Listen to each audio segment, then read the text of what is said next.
Hoje é dia de protesto contra o governo Bolsonaro. Vou explicar aqui o seguinte, tá? A minha cabeça é uma cabeça de cientista político, tenho formação de cientista político, eu fui treinado, eu sei que cada um aqui, você está assistindo o vídeo, cada um tem sua cabeça, cada um foi socializado e treinado de uma determinada maneira. Eu fui treinado para respeitar as instituições.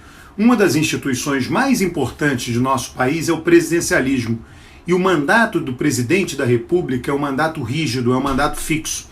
Então, eu, como cientista político, dada a minha formação, sou contra o impeachment. Uma coisa é você ser contra do ponto de vista prescritivo, como receituário. Outra coisa é se ele vai acontecer ou não. Isso não está sob o controle de nenhum indivíduo em particular. Eu acho que a democracia exige o respeito ao voto. Dilma foi eleita em 2014, reeleita, e sofreu impeachment. Foi votada e sofreu impeachment.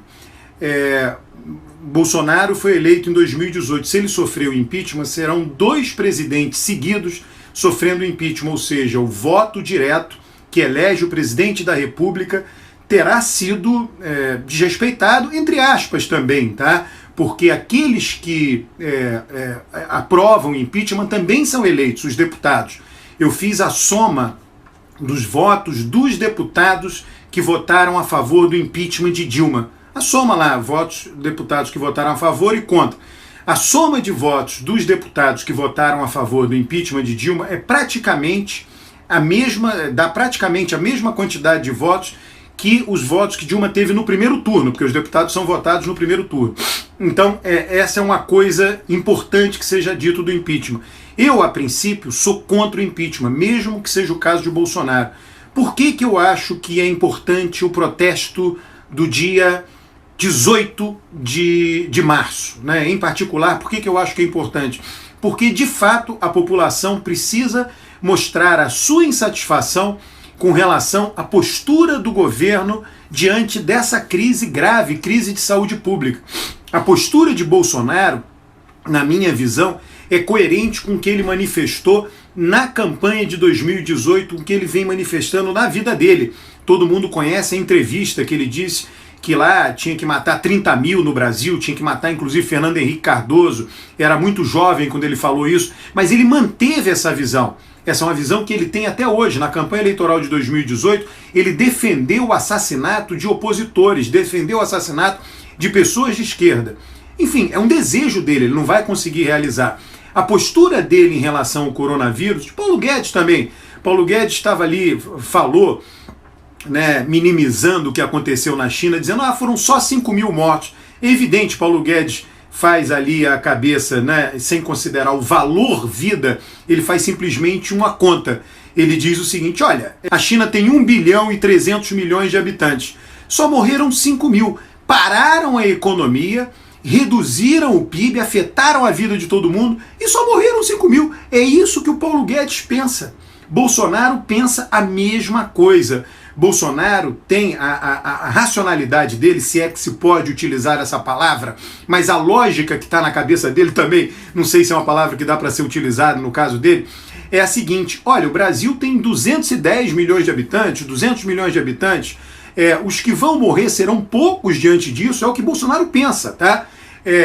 Os que vão morrer serão poucos diante disso, essa quantidade imensa de habitantes, além do que serão pessoas mais velhas que iriam morrer de qualquer maneira. Veja, é um raciocínio completamente desrespeitoso com os valores do humanismo, com os valores do iluminismo, absolutamente respeitoso com o progresso humano.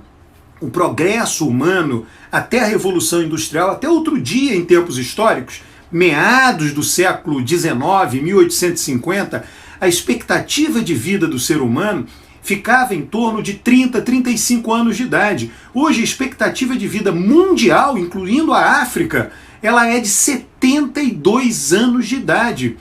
Veja, saímos de 35 para 72.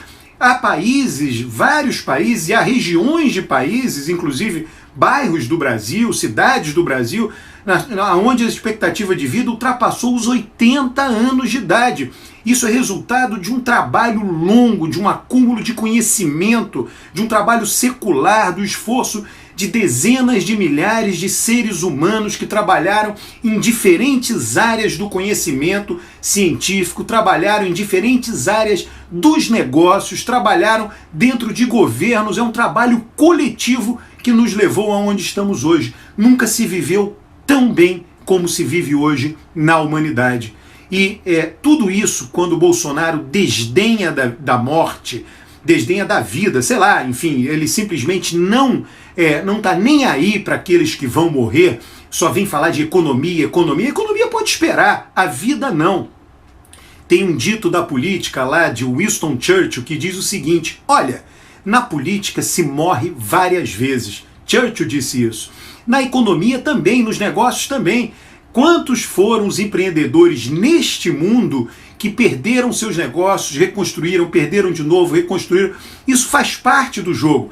Agora, na vida só se morre uma vez. Só se morre uma vez. E não é porque a pessoa é mais velha que, não, já vai morrer mesmo, então pode morrer. Não, não é. Não é isso que Bolsonaro pensa, isso está errado. O que o Paulo Guedes pensa está errado. O governo, por conta dessa visão completamente anti-iluminista, anti-humanista, está levando o país para um grande problema de saúde pública. Econômico já está dado, e econômico não depende da gente mais. Bolsonaro também tem essa visão megalomaníaca. Se o mundo inteiro parar e o Brasil continuar trabalhando, vamos nos sair bem. Não é assim. Tudo hoje é muito interdependente. Então, o que vai acontecer hoje, dia 18 de março, que fique registrado aqui, se você vir esse vídeo depois desse protesto, é importante. É importante para que o brasileiro, primeiro, manifeste a sua insatisfação. É importante para que o mundo político em Brasília, deputados, senadores, governadores, vejam a insatisfação da população com relação a Bolsonaro. Tem uma coisa interessante que vai acontecer. Os governadores e prefeitos que tomarem as decisões mais amargas de quarentena da população, em breve serão muito mais apoiados do que Bolsonaro, que está fazendo pouco caso disso. Esses governadores serão vistos, esses prefeitos serão vistos como pessoas capazes de liderar lá os seus governados, nos seus municípios, nos seus estados, e Bolsonaro não. Todos nós sabemos que a atitude de Bolsonaro no domingo, lá do dia 15 de março, de descer a rampa do Palácio do Planalto e cumprimentar aqueles poucos manifestantes que lá estavam, pegou muito mal. Teve gente que já fez até levantamento nas redes sociais, mostrando exatamente isso, mostrando que ele apanhou muito nas redes sociais. Por quê? Porque os brasileiros querem preservar a vida. Somos um povo que valoriza a vida. Somos um povo, alguns gostam, outros não, somos um povo profundamente religioso. Somos um povo cuja religiosidade cristã valoriza a vida. Todos, diga-se de passagem. Alguém agora pode estar se perguntando quando eu digo isso, mas e quando os religiosos fazem lá o negócio, o símbolo da arminha ao apoiar Bolsonaro? Ora, eu separo as coisas. A pessoa valoriza a vida. O símbolo da arminha é algo absolutamente horrível, horripilante, mas aquilo é só um símbolo de apoio. Quer dizer, aquilo é como se entrasse por um vidro e saísse por outro daquele que é profundamente religioso e que de fato valoriza a vida.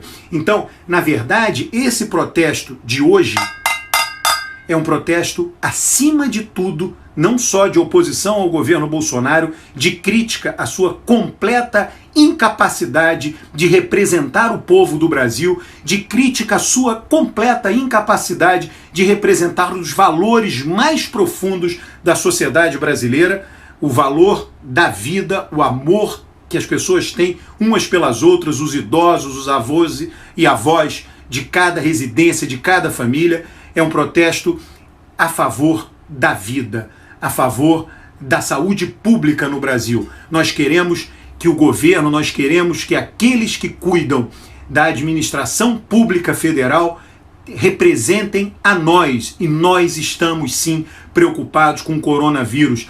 tanto do ponto de vista da saúde pública quanto do ponto de vista da economia. Mas a economia pode esperar, a saúde não. Sem saúde não temos nada. Muito obrigado.